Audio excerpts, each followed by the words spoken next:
AP రాష్ట్ర వ్యాప్తంగా జరుగుతున్న 108 అంబులెన్స్ ఉద్యోగుల సమ్మెలో భాగంగా అనకాపల్లి జిల్లా కలెక్టరేట్ వద్ద 108 సిబ్బంది ధర్నా నిర్వహించారు. 108 అంబులెన్స్ వ్యవస్థను నేరుగా ప్రభుత్వమే నిర్వహించాలని, 108 సర్వీసు ఉద్యోగులను ప్రభుత్వ ఉద్యోగులుగా గుర్తించాలని డిమాండ్ చేశారు. 108 వ్యవస్థలో రోజుకు 3 షిఫ్ట్లలో 8 గంటల పని విధానం అమలు చేయాలని, 108 సర్వీసులో పనిచేస్తున్న ఉద్యోగులకు ప్రభుత్వ నియామకాల్లో వెయిటేజ్ మార్కులు అందించాలని ప్రభుత్వాన్ని కోరారు. గత తెలుగుదేశం ప్రభుత్వంలో అమలుపరిచిన జీవో నెంబర్ MS 49ను అనుసరించి నెలకు 4,000 రూపాయలు చెల్లింపును తిరిగి పునరుద్ధరించాలని 108 సిబ్బంది డిమాండ్ చేశారు. పని విధానం సిఐటియు వెయిటేజ్ మార్కులు 108 ఉద్యోగుల ఐక్యత, ఉద్యోగుల ఐక్యత, 108 ఉద్యోగుల ఐక్యత.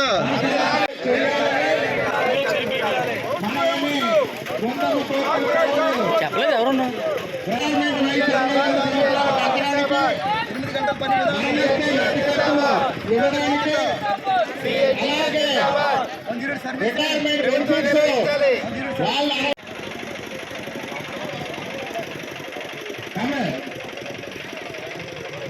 ఈ రోజు